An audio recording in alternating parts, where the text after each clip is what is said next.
नमस्कार दोस्तों, मेरा नाम है श्रेयांश। आपका स्वागत है मेरे चैनल काला साया पर। और आज मैं आप लोगों की जिद पर लेकर आया हूं एक नई वेंडिगो की कहानी। तो कहानी को आखिर तक ज़रूर सुनना और पिछली वाली कहानी की तरह ही इस कहानी को भी सपोर्ट करें और चैनल को सब्सक्राइब करना ना भूलें। साथ ही वीडियो को लाइक कर दें ताकि मैं इसी तरह की कहानियां आप तक लाता रहूं। तो चलिए कहानी को शुरू करते हैं।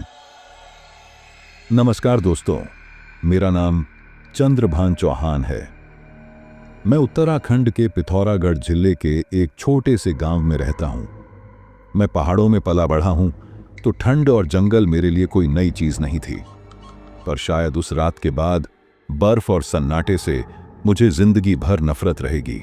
दरअसल मैं बचपन से ही थोड़ा अलग था। जहां बाकी लोग भीड़ में सुकून ढूंढते थे, मुझे अकेलापन पसंद था। कॉलेज खत्म होने के बाद शहर की भागदौड़ से ऊब कर मैंने सोचा कुछ दिन खुद के साथ बिताऊं। तो दिसंबर के पहले हफ्ते में मैंने ठान लिया कि एक हफ्ते के लिए सोलो कैंपिंग कर लूं। मेरे पापा फॉरेस्ट डिपार्टमेंट में काम करते थे। जब मैंने उनसे पूछा तो उन्होंने सख्त मना किया। बोले, बर्फीले जंगलों में सर्दियों में कौन जाता है बेटा, रास्ते बंद रहते हैं, जानवर नीचे आते हैं और वहां कुछ और भी अजीब खतरनाक जानवर हैं।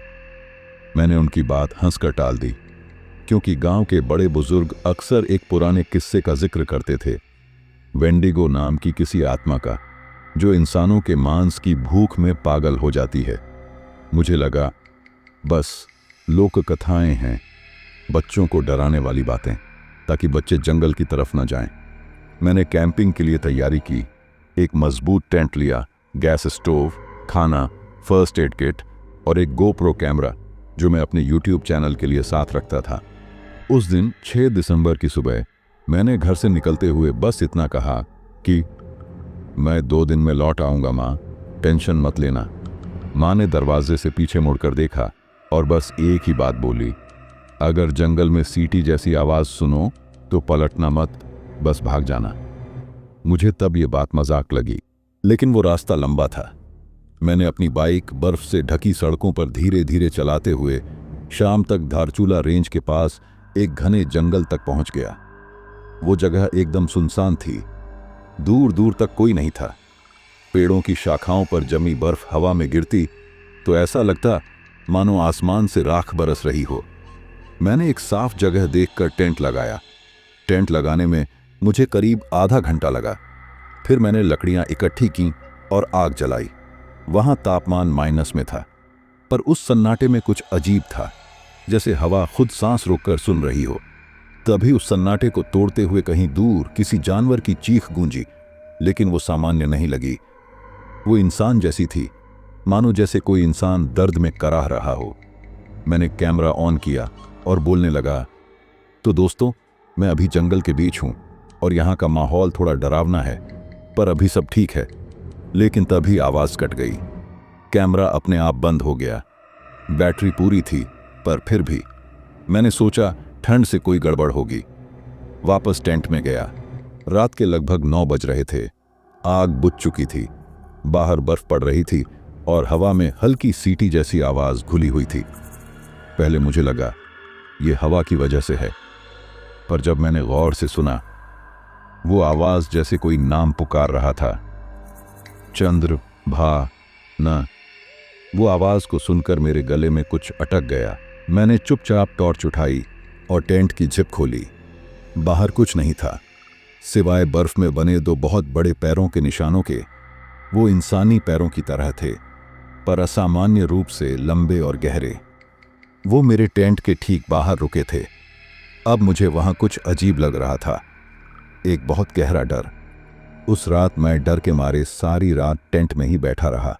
कभी कभी मुझे लगता कि टेंट के बाहर कोई चल रहा है। बर्फ की चरमराहट साफ सुनाई देती थी और कभी कोई भारी सांसों की आवाज, कभी किसी के नाखूनों जैसी खरोंच टेंट पर दिखती। मैं सांस रोककर बैठा था, लेकिन जब भी मैं बाहर झांकता तो कुछ नहीं दिखता। सुबह हुई तो चारों तरफ सिर्फ सफेद बर्फ थी, पर मेरे टेंट के पीछे की तरफ बर्फ में किसी चीज को घसीटने के निशान थे, जैसे कोई भारी शरीर रात में कहीं घसीटा गया हो। मैंने खुद को समझाया, शायद कोई जानवर होगा, पर अंदर से डर जैसे हड्डियों में उतर चुका था। फिलहाल मैंने सोचा, आज एक और दिन रुककर फिर नीचे लौट जाऊंगा। मुझे क्या पता था, अगली रात मेरी जिंदगी की आखिरी सामान्य रात होने वाली थी। रात के डर की ठंड अभी तक बदन में थी। सुबह का आसमान साफ था, पर हवा में एक अजीब सी गंध थी, सड़ी हुई मांस जैसी। मैंने अपने टेंट के पास आग फिर से जलाई, चाय बनाई और तय किया कि आज आसपास थोड़ा घूमकर वीडियो शूट कर लूं, फिर शाम तक वापस लौट जाऊंगा। तब करीब 10 बजे मैं कैमरा लेकर जंगल के अंदर की तरफ निकल पड़ा। जंगल के अंदर जाने से हर तरफ सिर्फ बर्फ ही बर्फ दिख रही थी, लेकिन कुछ जगहों पर अजीब गड्ढे बने हुए थे, जैसे कोई भारी चीज बार बार उन्हीं जगहों पर चली हो। मैंने अपना कैमरा उस तरफ घुमाया जिस तरफ वो पैरों के निशान थे और कैमरे में रिकॉर्ड करते हुए कहा, देखो गाइस, यहाँ शायद कोई जानवर आता होगा, लेकिन कदमों के निशान देखो, ये किसी इंसान के नहीं लगते। वो निशान लंबे थे और ज्यादा गहरे थे और उनकी दूरी इंसानी चलने की चाल से दोगुनी थी। मैंने उन पैरों के निशानों का पीछा किया, लगभग आधा किलोमीटर अंदर चला गया, इस उम्मीद में कि वो किस जानवर के पैरों के निशान हैं। पर वो पैरों के निशान वहां रुक रहे थे जहां एक पुराना पेड़ था जिसके तने पर खून जैसे निशान बने थे। लेकिन जब पास जाकर देखा तो वो किसी जानवर का खून नहीं था, वो खून अब भी ताज़ा था। मुझे लगा शायद कोई शिकारी होगा, लेकिन जब मैंने पेड़ के पीछे देखा तो मेरा पूरा शरीर जम गया। वहां बर्फ में एक मानव खोपड़ी आदि दबी हुई थी, आंखों की जगह बस काले छेद और हड्डियों के नीचे का हिस्सा जैसे किसी ने दांतों से चबाया हो। मैंने उल्टी रोकते हुए पीछे हटना चाहा, तभी कैमरा अपने आप रिकॉर्डिंग बंद कर गया। स्क्रीन पर बस 1 सेकंड के लिए कुछ झलक दिखी, कोई लंबा पतला साया जो पेड़ों के बीच खड़ा था। वो चीज़ हिली नहीं, बस खड़ी रही। मुझे लगा शायद रात के डर से दिमाग खेल रहा है। मैं चुपचाप दबे कदम उल्टे पैर टेंट की तरफ भागा। मेरी सांस इतनी तेज चल रही थी कि लगा फेफड़े फट जाएंगे।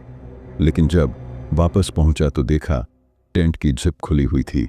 जब टेंट के अंदर गया तो सब वैसा ही था, सिवाय एक चीज के।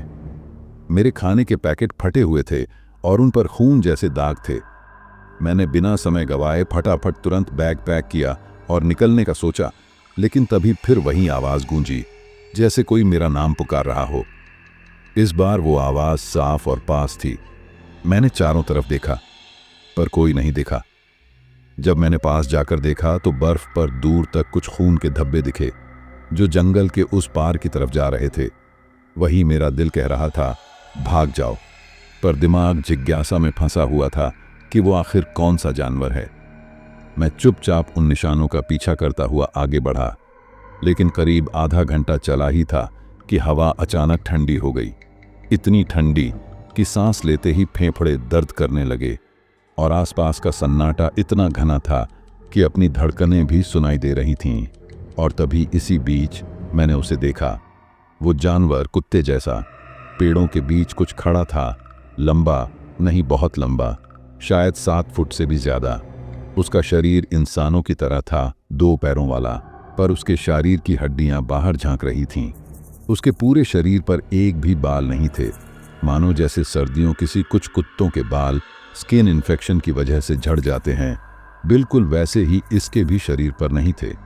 चेहरा जैसे सूख गया हो, आंखों की जगह 2 गहरे काले गड्ढे और उसके होंठों से नीचे तक खिंचे नुकीले दांत। तभी वो धीरे धीरे मेरी तरफ झुका। उसके झुकते ही हवा में वो सड़ी मांस जैसी बदबू और बढ़ गई। वही डर के मारे मैं हिल भी नहीं पा रहा था। तभी वो आगे बढ़ा। उसकी चाल इंसानों जैसी नहीं थी, मानो जैसे झटकों में हिलता हो, पर बहुत तेज। मैंने बिना समय गवाए पीछे मुड़कर भागने की कोशिश की, लेकिन तभी बर्फ पर मेरा पैर फिसला और मैं जमीन पर गिर पड़ा। मैंने मुड़कर उस क्रिएचर की तरफ देखा। वो क्रिएचर अब सिर्फ 10 फीट दूर था। तभी वो मुड़ा और जो आवाज निकली वो सीटी नहीं थी, वो किसी औरत की चीख जैसी थी, इतनी तेज कि पेड़ों की टहनियों से बर्फ फिसल कर अपने आप जमीन पर गिर पड़ी। तभी मैं किसी तरह उठकर भागा, लेकिन इस बार टेंट की तरफ नहीं, बल्कि नीचे घाटी की तरफ। वही अब दिन भी ढल चुका था और वो क्रिएचर मेरे पीछे पीछे भाग रहा था। उसके हर कदम पर बर्फ ऐसे टूट रही थी जैसे कोई जमीन को खा रहा हो। मैंने बस एक चीज देखी, वो झुका हुआ था और उसकी गर्दन पर लटक रहे थे इंसानी हाथों के टुकड़े। लेकिन तभी मेरा पैर एक छोटे से कांटों के झाड़ में जा फंसा और मैं लुढ़कते हुए घटी से नीचे जा गिरा और मेरा सर एक पत्थर से जा टकराया और फिर उसके बाद मुझे कुछ याद नहीं। लेकिन जब कई घंटों बाद जब मुझे होश आया, मैं किसी पहाड़ी के किनारे पड़ा हुआ था। हाथ पर गहरी चोट थी और पास में मेरा कैमरा टूटा पड़ा था। आसमान से बर्फ गिर रही थी, लेकिन वो आवाज अब भी पास से सुनाई दे रही थी, मानो जैसे वो बोल रहा हो कि तू भाग नहीं पाएगा चंद्रभान। लेकिन मैं किसी तरह उठकर वहां से भागा। मैंने पीछे नहीं देखा, बस भागता गया। करीब आधे घंटे की दौड़ के बाद जंगल खत्म हुआ और तब मुझे एक पुराने लकड़ी का पुल दिखा। मैं पुल पर पहुंचा। वहां पुल के नीचे एक गहरी खाई थी। मैंने अपनी पूरी ताकत लगाई और पुल पार किया, लेकिन जैसे ही मैं दूसरी तरफ पहुंचा और तब मैंने पीछे पलटकर देखा, वो साया ठीक पुल के बीचों बीच रुक गया था। तभी उसने सिर झुकाया और एक तेज चीख मारी। फिर अचानक वो वहीं खड़ा रहा, जैसे किसी अदृश्य दीवार ने उसे रोक दिया हो। मैं भागता गया जब तक दूर से गांव की रोशनी नहीं दिखने लगी। अगली सुबह मैं अस्पताल में था। गांव वालों ने कहा, मुझे जंगल से नीचे आते वक्त बेहोश देखा था। पैरों पर चोटें थीं, हाथ कटे हुए थे, पर जान बच गई। लेकिन एक बात आज तक मैं ये नहीं समझ पाया कि मेरे कैमरे की आखिरी रिकॉर्डिंग में जो दिखा था वो क्या था। उस वीडियो में एक फ्रेम के लिए एक लंबा हड्डीदार साया दिखता है और उसके पीछे बर्फ में लिखा हुआ मेरा नाम चंद्रभान। लेकिन तब मेरे माँ पापा भी आ चुके थे। वो पास आकर बैठे, जैसे वो कुछ कहना चाहते हों पर डर रहे हों। तभी डॉक्टर ने बस इतना कहा, गंभीर ठंड लगने से हाइपोथर्मिया हुआ है और गिरने से चोटें आई हैं, पर बच गया, ये चमत्कार है। ऐसा लगता है कई घंटे तक बर्फ में पड़ा रहा। तब मैंने बोलने की कोशिश की, वो जंगल में था कोई, पर तभी माँ ने मेरा हाथ दबाकर चुप कर दिया। उन्होंने कहा, अब कुछ मत बोल बेटा, आराम कर। लेकिन मेरे दिमाग में वो साया बार बार घूम रहा था। वो लंबा साया, हड्डीदार शरीर, वो काली आंखें, वो सीटी जैसी चीख, और सबसे डरावनी बात, वो क्रिएचर मेरा नाम जानता था। फिर करीब 3 दिन बाद मुझे डिस्चार्ज कर दिया गया। मैं घर आ गया, पर नींद गायब थी। रात को जब सब सो जाते तो मुझे बाहर से आवाजें सुनाई देती, जैसे कोई लकड़ी के फर्श पर खरोंच रहा हो। पहले लगा शायद भ्रम है, पर चौथी रात कुछ ऐसा हुआ जिसने मेरे होश उड़ा दिए। रात के करीब 2 बजे खिड़की के बाहर बर्फ गिर रही थी। मैं करवट बदलने ही वाला था कि धीरे से किसी ने मेरा नाम फुसफुसाया, चंद्रभान। मैंने आंखें खोलीं। खिड़की के बाहर वही साया खड़ा था, सिर्फ सिर तक दिखाई दे रहा था, बाकी हिस्सा अंधेरे में छिपा।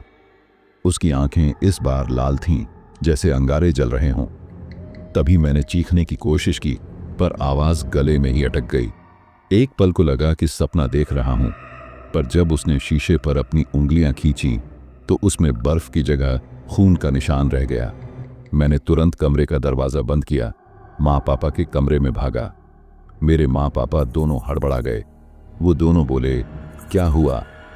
तब मैंने डरते हुए उनसे कहा, बाहर वो क्रिएचर खड़ा है।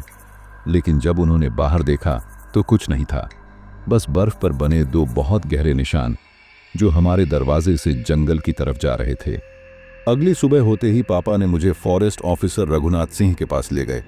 वहां पहुंचकर पापा ने रघुनाथ अंकल को सारी बात बताई। तब उन्होंने पुरानी फाइलों में कुछ दिखाया। वो एक रिपोर्ट थी साल 1978 की। उसमें लिखा था कि उसी इलाके में 3 ट्रेकर लापता हुए थे और बचा सिर्फ एक, जो बाद में पागल हो गया था।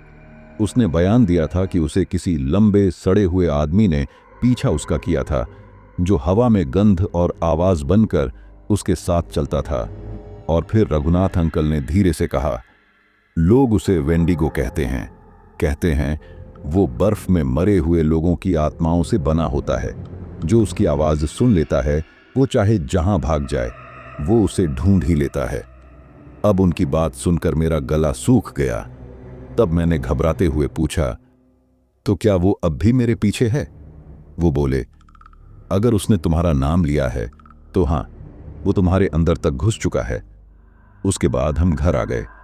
जब पापा ने माँ को बात बताई तो वो घबरा गई।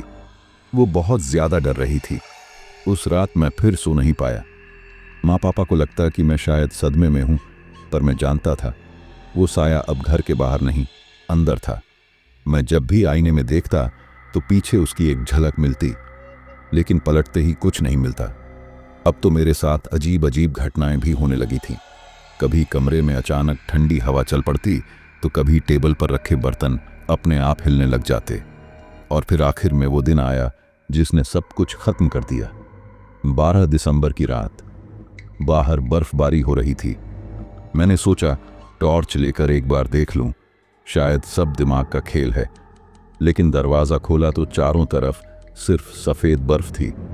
पर ठीक दरवाजे के सामने ज़मीन पर किसी ने लिखा था, वापस चलो। ये देखकर मेरा शरीर जम गया। मैं पीछे हटने ही वाला था कि तभी अचानक घर के पीछे से वही चीख सुनाई दी। इतनी जोर की कि शीशे टूट गए। मैं झट से भागा माँ पापा के कमरे की तरफ। दरवाज़ा खुला हुआ था, अंदर कोई नहीं था। फर्श पर बस बर्फ और खून के निशान थे जो बाहर की तरफ जा रहे थे। मैं बाहर भागा और दूर जंगल के किनारे देखा। वो साया 2 लाशों को अपने कंधों पर लादे बर्फ में धीरे धीरे गायब हो रहा था।